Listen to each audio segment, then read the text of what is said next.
Well, first of all, I want to thank everyone for being here today. We are really looking forward to sharing our 2019 season with all of you. I can tell you that we have an anxious bunch downstairs. This preseason has been a little bit longer than last year, so they're anxious to get the season started, and we'll get to do that a week from tomorrow, actually, as we head down to Austin. So they're anxious to get down there and talk to all of you. First of all, just a few things. Coming off an NCAA tournament year where we did have a heartbreaking loss in the first round of the NCAA tournament. If you remember, we lost in a heartbreaking thriller, 5-game thriller against Pepperdine. And I think that is something that our team really used over the spring and summer to stay motivated. Those are tough times of the year. There's a lot of practicing, a lot of conditioning, a lot of things that aren't that much fun that prepare you for what happens in the fall. So I think they did a really good job of using that as motivation coming into the spring and summer months. This year, obviously, we have a lot of on-court, in my mind, things to replace. When you look at having 2 4-year starters, a lot of times throughout our program, we haven't had players that have played for 4 full years, but we had that in All-American Piper Thomas. Obviously carried a lot of workload for us offensively and as a blocker, and then Kendall Sorge, who was our starting libero for 4 years. So when you look at that production that they had on the court, we do have a lot to replace. And coming into the season, we have, I didn't go back and look at the records, but I think we have probably the youngest team that we've ever had. We have 7 freshmen, which I think the most we've ever had is 5, and that was maybe twice throughout the many years that I've been here. We have 4 sophomores and then 3 juniors and 3 seniors. So when you look at our team, the 17 people, we only have 6 upperclassmen. But what I like about our preseason is I really didn't feel that we used that as an excuse for anything.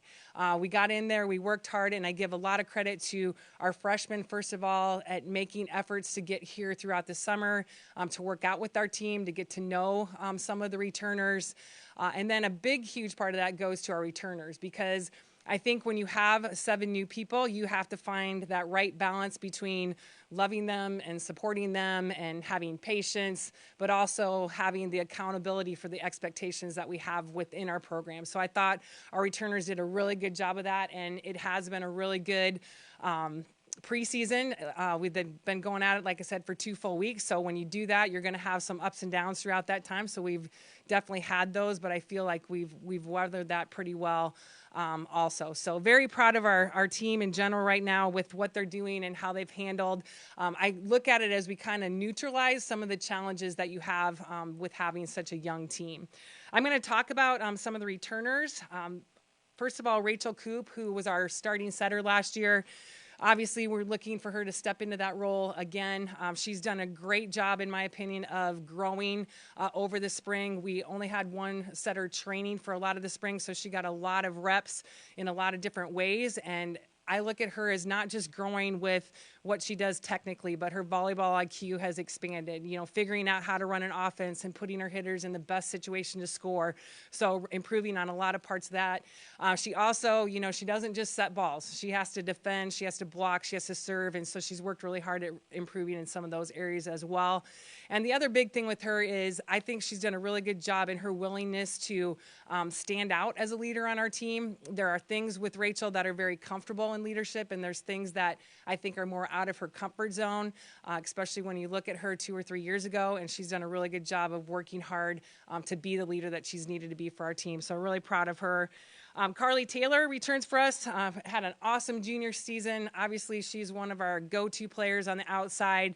I look at Carly, she's somebody that through the spring and summer had a lower extremity injury, so she wasn't in during that time, and our strength and conditioning staff and our athletic training staff did a really good job of rehabilitating her and getting her back, so she is full go now, which we're really excited about.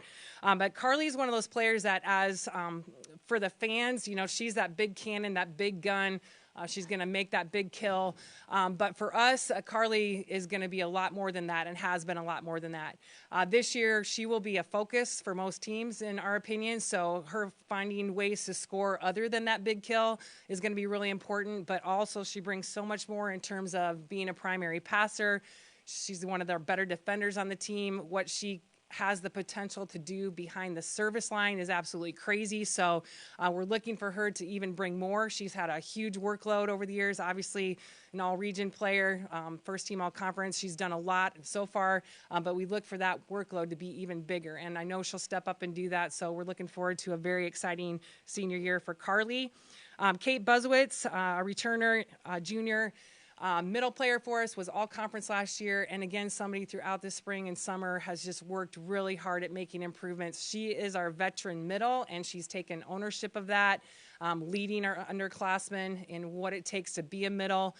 What I've loved about her, she's really improved in blocking. That's been a frustration with her over the years, and she's really made some strides there.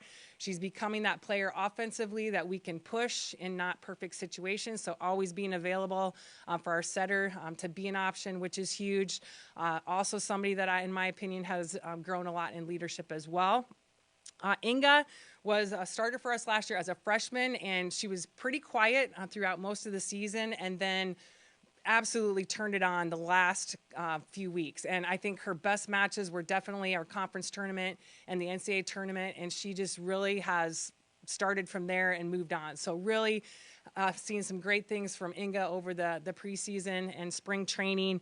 What I like about Kate and Inga both, this spring when we were training, we had no outside hitters training, and we play matches during the spring. So we had to have outside hitters, and we had no outside hitters. So Inga and Kate did a really good job of definitely stepping out of their comfort zone for a while in training in the outside hitter position. But I think what it's done is given us a lot of flexibility in terms of what we can do offensively. There's a lot of things we can do in our side out offense that could maybe involve them being at a pin. So really appreciate their willingness to be flexible during the spring season, and then of course grow because of that. JJ is a returner for us at the pin position, and she made a huge jump in my mind from her freshman year to her sophomore year last year. Big physical pin, the block that she puts up, the offense that she's capable of providing is absolutely huge for our team.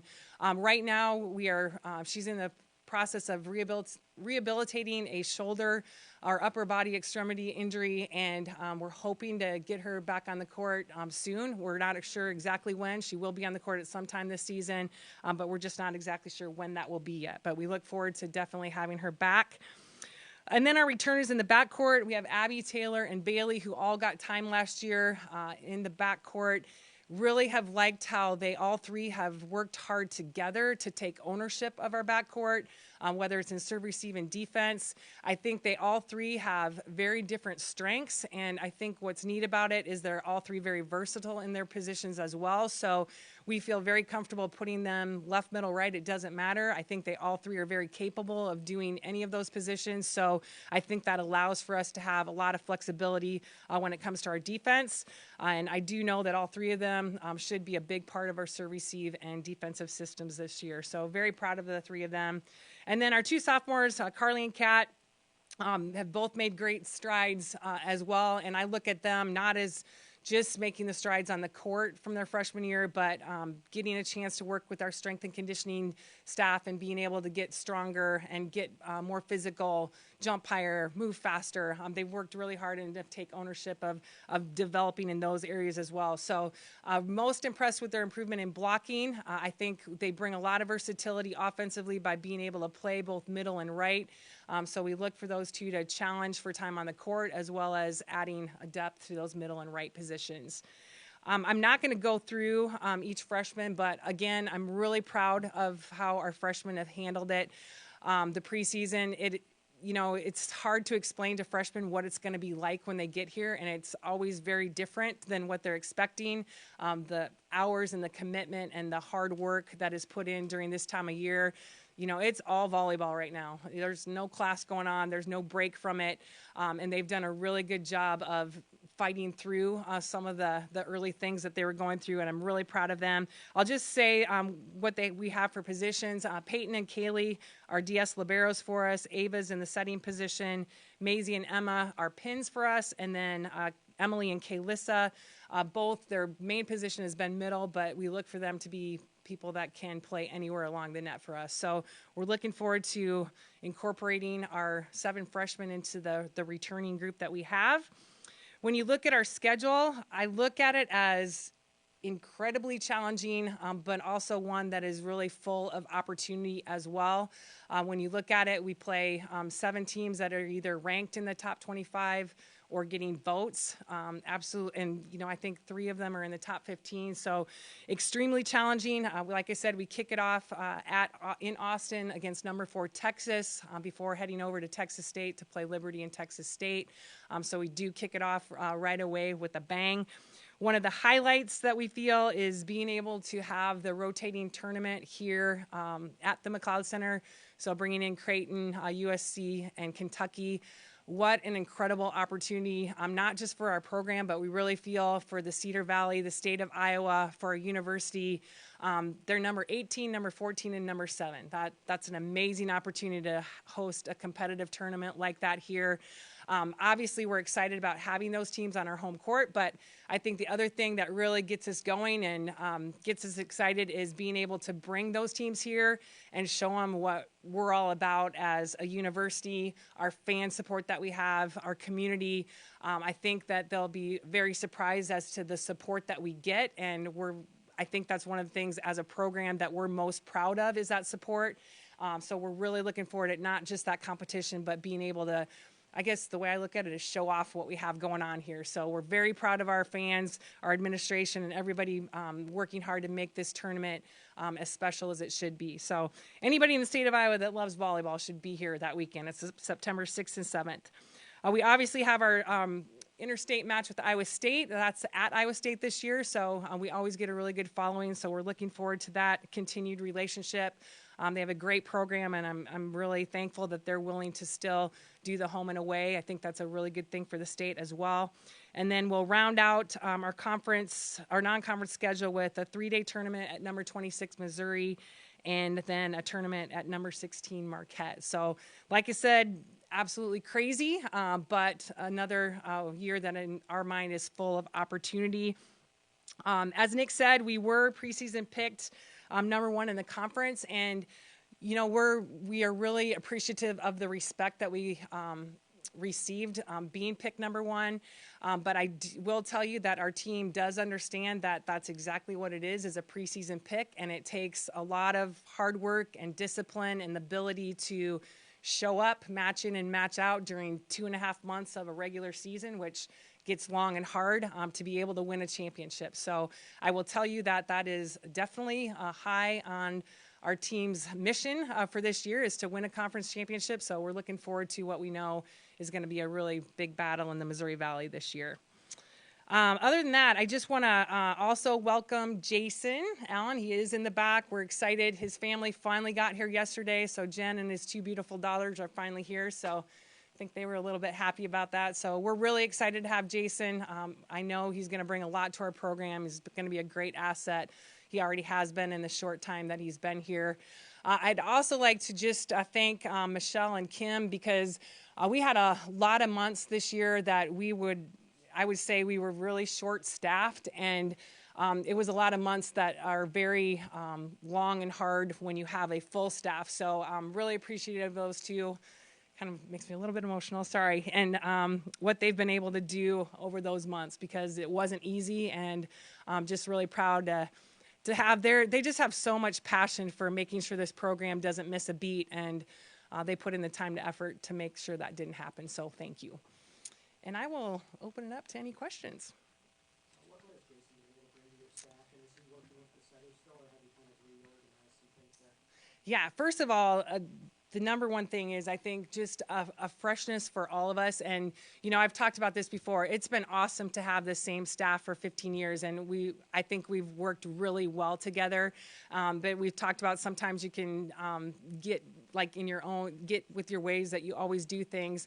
And I think Jason's been able to, I say challenge, but challenge in a good way, some of the things that we do and why we do them. So it helps us go back and think about, okay, why do we do the things that we do instead of maybe being in the same routine. So he's brought, in my mind, a lot of freshness.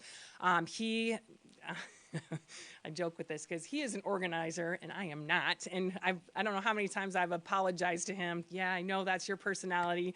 But I think that's going to be huge for us too, just in terms of like recruiting and different things like that. I think we haven't had an opportunity to work a lot with that yet, but we will, and the little bit that we have, I think is going to be amazing. On court, I think he's flexible to do anything, and right now he is working with our middles and setters, which he's been great, but I also think he's capable of adding to all the other areas of our game as well.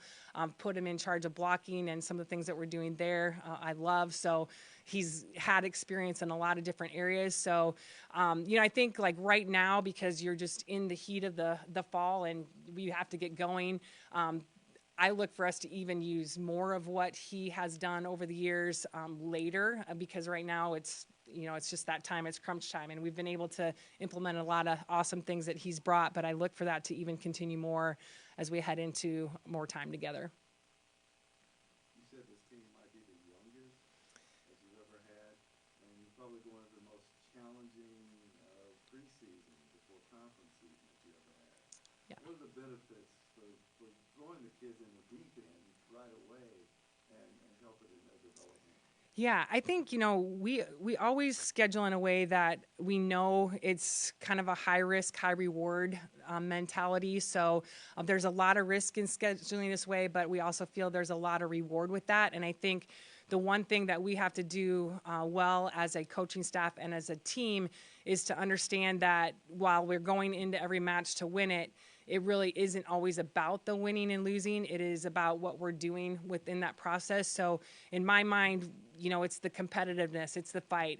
Are you getting back up after you get knocked down? So there's a lot of things that we're trying to get throughout that experience that might not match up in the win and loss side of things. So I think that's the high risk part, because you do risk maybe losing multiple matches, or I think wearing your team out a little bit because of the type of caliber of team you're playing night in and night out. Because I even look at it, we play those 7 ranked teams, but everybody else we're playing around that are high RPI teams or have been in the NCAA tournament last year. So it's not just those 7 matches. So I think, and it's difficult because you don't know how a young team is going to react to it. But I think we have to do a good job of focusing on the process and where we want to be at the end of the season.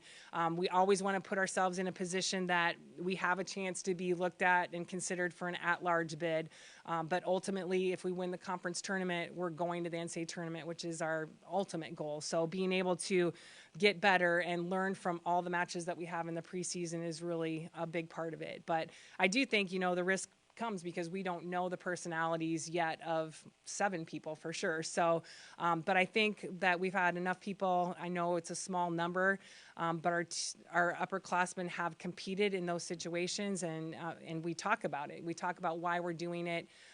They want to do it, and so we're hoping that all the benefits you get from having a schedule like that will happen. But like I said, it is a high risk, high reward type of scheduling.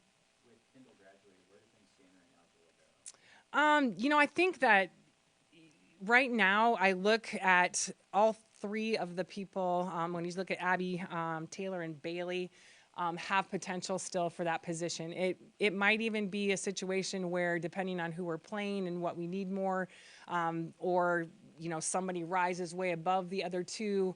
I'm really impressed with the 2 freshmen we have and what they've been able to change over the last couple weeks, from where they started to where they are 2 weeks later. A lot of growth there, but I think part of the experience that those 3 had last year will help them maybe be in that position a little bit more. But I do think in these early tournaments, we're going to be able to use multiple people in that position. And, ultimately it's how you perform match day, and we haven't been able to see any of those 3 in that position on match day, and that'll be a big part of it as well. Do you feel like JJ will be able to play in some of these early tournaments, or who do you look at as an outsider if she's not able to go? I'm not sure about that yet, and I think we've been working a lot of different people in a lot of different positions, and I think that's a huge positive for our team right now. There is so much flexibility with different people. I think it's challenging for us as coaches, trying to get enough time in each of the positions for people to feel comfortable. I think that's one of the challenges with it. But we have the 2 freshmen, Maisie and Emma. Like I said, Kate and Inga have had time at the pin as well. Really like what Emily is capable of doing as a pin as well. Kaylissa's had some time there. So I think there's a lot of different options. And again, I think it's also something where it might depend on what some other people are able to do. You know, do we fill a middle position with somebody else so Inga plays left side? Or so there's other things in there that I think will be a factor until we have somebody that maybe just rises above everybody else and, yeah, that's our left side. But I feel like there's a lot of people that can contribute there. You know, we might have a type of offense where it's not just lefts opposite lefts, but we mix different people doing different things. Maybe one person plays left, middle, and right the 3 times they're up there. So I like that flexibility that we have. I think that helps Rachel a lot with her ability to run. I mean, if you have Emily Halterhouse as a left side, she can also run a middle in serve receive. So there's lots of different flexibility that you can have. Switch blocking becomes something that you feel comfortable with because you know people can also transition out of that and have a good offense as well. And you got 5 starters coming back. Do you feel comfortable, though, with the reserves that you're working in right now? I do. I think, you know, I always talk about depth, and I think, you know, while we're probably one of the youngest teams that we've ever had, I also think we have the most depth. When you look at our kids from top to bottom. So that's exciting to me. Like I said, I think there will be a lot of different people, especially in these early tournaments, getting some opportunities to get on the court and be able to perform. I know this is something that you got really to prepare for, but can you explain the emotions of a coach and a mom going into the tournament? I mean, I'm sure that question will be asked for the next week. Yeah. I don't really know yet. I think the reality of it isn't really there. I think it's just how I look at it. It's just an incredibly awesome opportunity for our program to be able to go there. Texas has an amazing following. The crowd there is going to be a lot of fun. We have a lot of alumni in that area, so we will have purple and gold cheering us on there as well. So it'll be great to see some of our alumni there. But I think when you look at the match, it's just a match that we're very fortunate to be able to play. They're going to come back here next year just to be playing that high caliber of a team. You know, personally, like selfishly, it's more on the mom side because I get an opportunity to watch Sydney play too. So granted, I'm, you know, going to be going after her during that match, but I think, you know, that's one of the reasons I'm really thankful to Jarrett and their coaching staff for doing this, because I know that's one of the reasons he was willing to do it, is because he knows that I don't get to see her play very much. And so it was just a great opportunity for our program, one that definitely our kids are excited for, but it also is a great opportunity for me as a mom as well.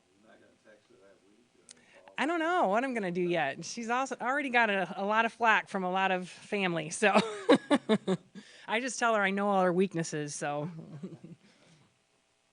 Given the success you had last year, you bring back 5 starters.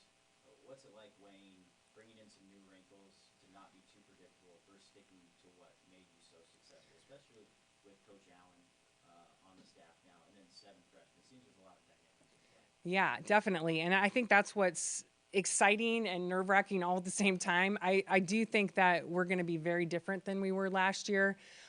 Especially like I feel like every year you're very different. You know, even if you lose, we lost 2 incredible players that brought a lot to that team. So already with them gone, we're very different than what we were last year. So just seeing, you know, when I talk about filling those roles, you're not going to fill them in the exact way that those players had filled them. You know, it's what are you going to do different, and what are you going to do that makes you the team that you're going to be this year. And I, like you said, having 7 new people, adding those people to the mix of the people that are already there. And, you know, we always talk about it.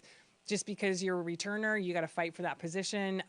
You're a returner, maybe you're not a left and now you're a middle. So there's a lot of different dynamics that go into that as well. And as you said, adding Jason and being able to add different things to our offense and defense adds more to it as well. So we're excited about the opportunities. I think it's just now, like, you know, as a coach, you always feel like you need more time to practice, but I also think we need to see what we look like as one unit against a team rather than competing against each other every day. As a coach, you've been in this position before. How is the mindset different when you're the favorite to win the conference championship? I think that the mindset really for us is always the same. I mean, it's we could be picked ninth and our mindset about winning a conference championship is going to be the same. I think when you're picked ninth, you have more of a chip on your shoulder rather than a target on your back. So I think that changes it a little bit. But how we talk about it, how we talk about going about the process and what it takes to win a conference championship is all the same. But I do think, having a chip on your shoulder sometimes is helpful. It's a very different feeling than having a target on your back. But again, we as coaches have to do a good job of, helping them understand the process and all that goes into it. And, if we step on the court every time feeling like, we can't lose because we're picked number one, it's going to be a long year. So we have to find ways of helping our kids understand, it is a process and we got to show up every day and do the little things and to get the job done. Rachel Coon. I tell you a personal story. My son told me when, between her freshman and sophomore year, that she had committed to, and verbally committed to the University of Northern Iowa. I hadn't even gotten a chance to see her play yet because she hadn't started for the high school yet. Yeah. What did you see in her, and has she met or exceeded those expectations in terms of her play and development? Yeah, I love Rachel. She's been a tremendous asset to our program and definitely has met everything that we thought she would be. I think, she's a competitor, but sometimes you wouldn't know that by her. She's got a very lighthearted personality. She's always smiling, but definitely don't let that smile fool you. She's a competitor. And I just think she's done a really good job. It's hard as a setter, especially when you come in and you have a setter that's ahead of you that's played. She didn't get to play right away, and that's a very hard thing, especially when you're very talented and probably could be playing a lot of different places. So I think she has just grown so much, not just on the volleyball side of things, but as a person, her desire to play because of running the other side instead of being the one running the starting team for a few years. Has just, I think, even given her more drive to want to succeed and do well. She's had a lot of great examples to go by over the years, too, so she's learned in that way. But just really proud of her.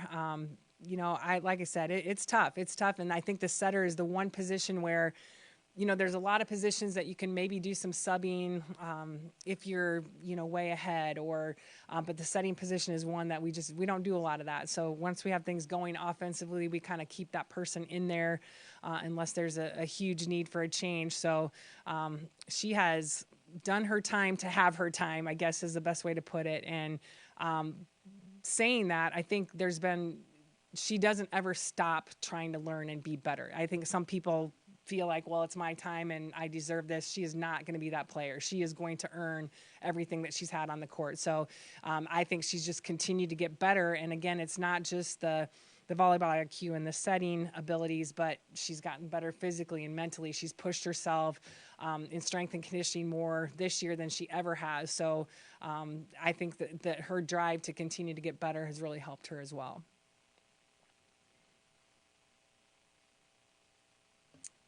All right. Anything else? Thank you. And